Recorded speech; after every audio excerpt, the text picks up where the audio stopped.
Welcome to the Maturity Project. I am your host, Chad Everbroshears, and let's just talk about consistency today. Now, as one of my professors, Faizan, used to say, he's a funny guy. God, I loved this class.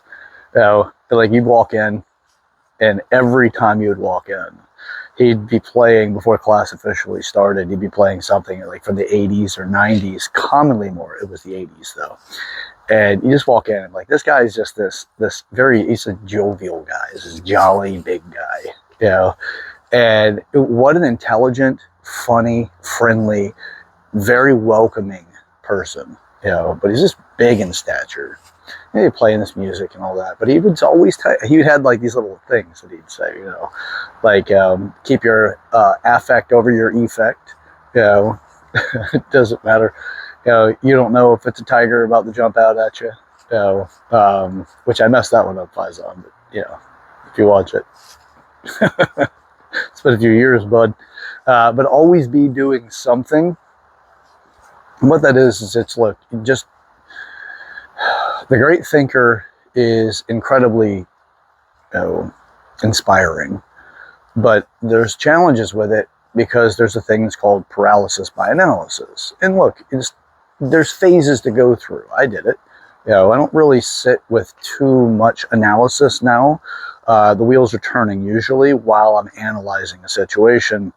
But always be doing something, and paralysis by analysis is, there's stages to things, right? But just always be doing something. So, it's, if you have to, and it's a first time evolution in something, and you don't have the absolute clarity about what steps you need to take, then you might want to sit, analyze the situation, but don't sit so long that you lose your motivation.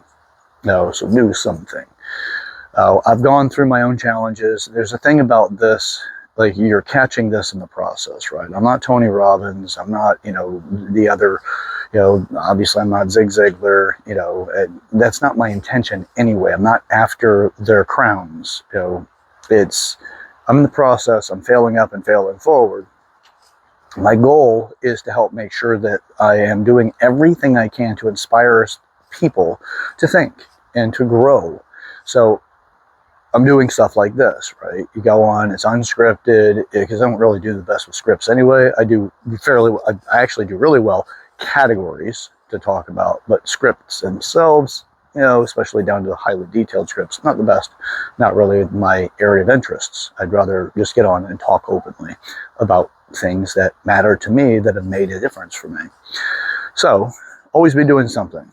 This moment, I'm recording something, right? Putting stuff out there. I know that it's not the best content. I know that it has its challenges. But the thing is that this is a direct demonstration for people that watch, and just continue to do something, right? Like you're seeing more and more of my personality coming out. I do spend a lot of time hearing what people have to say, because stoicism is a virtue that I hold dear. So I do practice stoicism. But I am not highly stoic. It's just I use that. By the way, if you're not familiar with it, Stoicism is an entire philosophy. But it's really think before you act, and look it up if you're not familiar with it. But I practice it. And I don't want to make an error, but at the same time, I'm equipped with learning from mistakes, so that mistakes they're not stoppers. They're not, game enders, things like that. If something has a higher critical outcome, then I'm more likely to pace myself in making decisions and processing and actions. So it's just, you have to understand your situation. So, something that I've always found that's irresponsible, because I've been in the fitness industry for some time now, something I've always found irresponsible, and I'm going to bring it back to this about the responsibility in doing something and things like that, or when you should be still.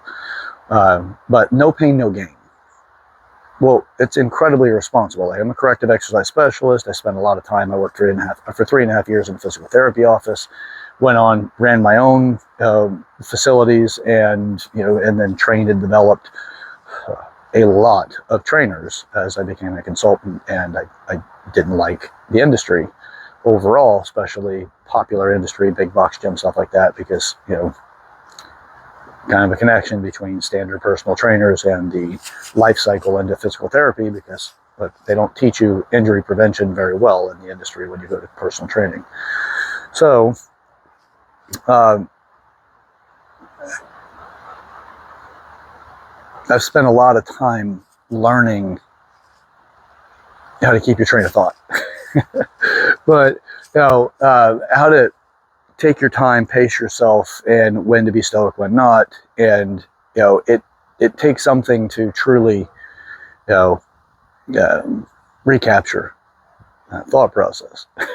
But bringing yourself out at a conversation and being who you truly are, you know, you do have the times whenever you're going to be, you know, more analytical and less action oriented, because you're trying to make the best decisions and do the right thing. So there are timelines like that, you know, whenever I'm in a very serious conversation, it may be, or a very serious outcome, I'll slow it down and I'll pace myself so that I better have better outcome with lesser, you know, negatives. So, but there's other things that, like, yeah, you got a mistake you're about to learn from. It just depends on the outcome, right? If I'm working with somebody and there's a high probability that if they do specific movements, they may get re-injured, and that injury may not have a recovery ability because of the nature of the injury that they're working with. So I have to be incredibly careful and very, very, very patient with the process, as an example.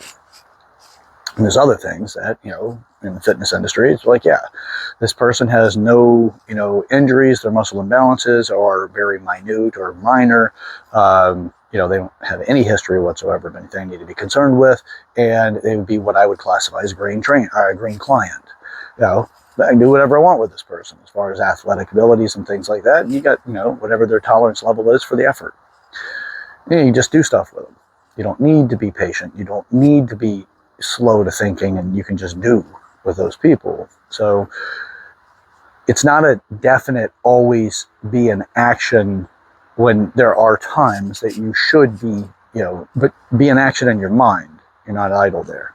So Faizan, you know, it's always be doing something. It's in your head or in the body. You should be doing something always. Because what happens with consistency is things will change even when you don't have the ability to see the future. You know, you're sitting there with the, I have no idea. I'm incredibly, my outlook is very low and undesirable. I'm concerned about the way this thing can go. And you end up with, hey, I don't know what the hell to do next. Just keep doing stuff. Just keep doing stuff. You know, last thing you want to do is just sink into the abyss of depression. So doing something in the body, when you move, you're increasing the potential, you know, the amount of endorphins that you'll experience. The more strenuous it is, the more endorphins. You know, so just do something. You know, if you just sit and do nothing, your body has more of a higher likelihood of becoming depressed. You know, which gets to your mind and emotions, and next thing you know, it's this abyss of, you know, suck. It's pulling you down. So, look, I'm not here to be your guru, not out for that. I want to inspire, think for yourself, expand your thinking, and develop the life you want. Most of us don't have the mentors to do this. So I'm putting stuff like this out there. Some of the consequences of not having a scripted direction is, look, I have a commitment, constantly be making content, because, you know, you never know where the nugget's going to show up for somebody. And it might be that one thing that changes their life. I've done it many times where I've come across the nuggets that made a change in my life. And I can look back at them fondly and say, damn, if I had not been a part of that conversation, if I had not heard that thing, or if I did not experience that thing, I wouldn't be where I am. I wouldn't have developed these things. And you can look back in hindsight and be like, wow, that moment made a difference. So I'm constantly putting this stuff out so that, who knows, it might be the one that inspires somebody. It might be cringy. It might be, Chad, you tailed off there. It might be a lot of stuff, man. But I got to tell you, you do it too. Everybody does it. You know, it's just, maybe you have done it and you've out practiced that, and now you're a professional level or whatever. it's be understanding that other people are just going through life and they're doing what they're doing and they're up to their goals. You are too. So that's the goal with the what's one of the goals of the Maturity Project. It's all about growing, developing, and really achieving the life you want. So we're going to do that. We got to practice, and you're gonna mess up. You're gonna F up along the way, right? Let's do it together. All right, let's just screw this thing up together along the way until you get it right. The thing is, I'll give you this, and I've talked about it many times before, and I'll do it again, and I'll continue to do it. There's 3 different ways of dealing with challenges. First one is you can avoid it altogether and never deal with it. But I'll tell you this, you will wear the wounds of the things that you avoid because you've denied yourself the lessons that add to your character. You're not going to have the ability to move forward when those challenges show up. You're just going to have to bear more wounds as you try to avoid it. Surviving, hey, you know what? You get there. You make it through it. At least you didn't avoid it. That's the second way of dealing with challenges. So there's avoidance, there's surviving, and then there's thriving. Thriving is you do survive the moment, but you're learning and you're taking this moment and you're studying it. It's not about only the actions that got you where you are. It's the thinking process that got you there. If you want to overcome those things, you learn what you thought, how you felt, your emotional body, the emotional viewpoints, your cognitive viewpoints, and your physical demands at that moment that you've made the decisions or all the decisions you've made along the way. And you say, I need to learn, develop, and mature in these places because that's where I will get better at this thing, the challenge that I just went through, so that when it shows up in the future, I move through it faster.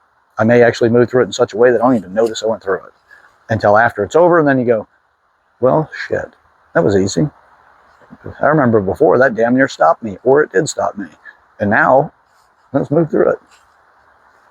So those are 3 ways of handling challenges. You avoid it, you survive it, or you thrive it. You got to pick it.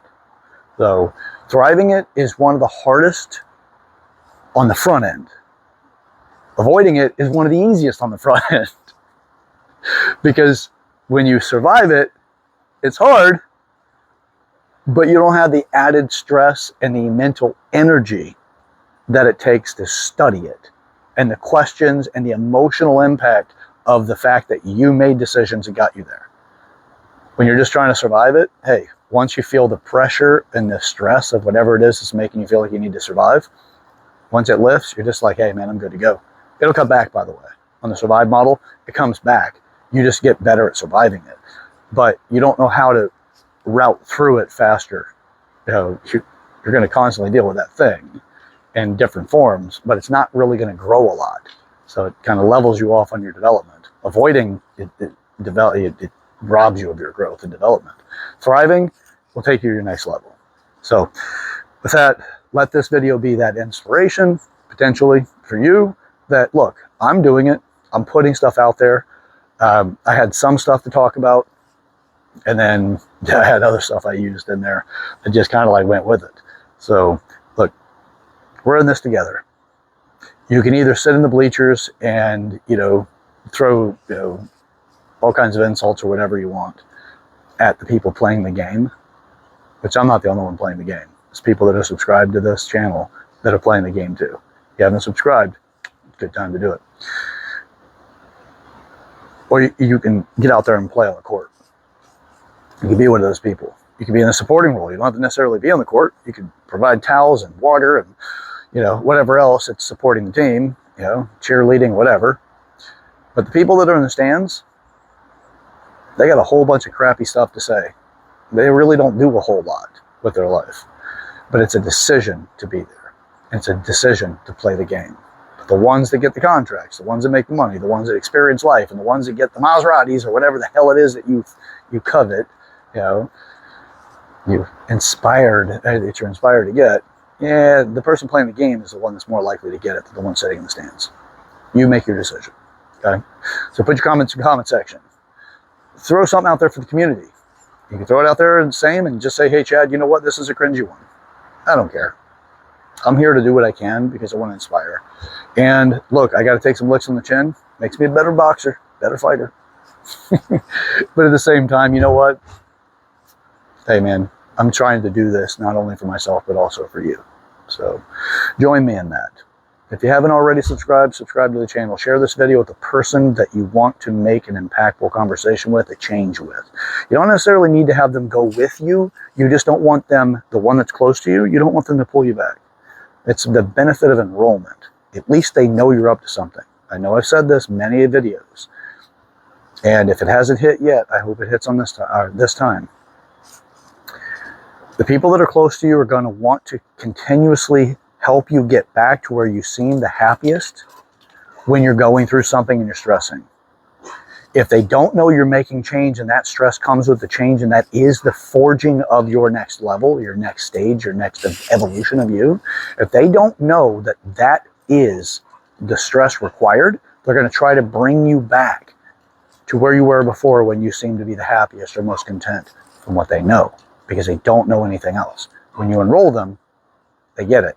They at least know you're up to something and they don't try to pull you back as hard. And if they do try to pull you back after you've already enrolled them, you have a different conversation to have. So that's why enrollment is so important. Use this video as a practice for enrollment. Share it with the person. Hey, I'm up to something. Look at this guy, this buffoon. You see her on the video, talking, listen to him. Sometimes he has some good points and other times he's an absolute jackass. I don't care. Start a conversation. Get it there. Share the video. Now, it's the maturity project, right? There's 8 different areas of maturity. We talk about it. We talk about it often. There's courses coming out. There's material that's coming out. I am absolutely impressed by my team. They're fantastic. Things are occurring that's giving opportunity for growth. Now, nothing solidified necessarily. Courses are, though. There's a relationship course now. I'll talk more about that in time. We're actually going to do a video this weekend with several people. There'll be 4 of us again that will be about relationships. So you're not going to want to miss that one, especially if you want a solid one and you want one that really makes you feel like you're a part of something that has meaning versus just occupying space and time together. So, all right, subscribe to the channel. Hit the bell notification. It'll let you know when these things come up. You'll also catch some shorts because you know what? I'm ridiculous enough and I'll make some silly ass shorts too. So, all right, till next time, I'm your host, Chad Everett Brochures, The Maturity Project. Yesterday's mistakes, hey, they give way for tomorrow's opportunities for success. You can look at it that way and it will change your life. It will. How much? It's up to you. All right, till next time. Let's get up to something. Let's get up to it together. See ya.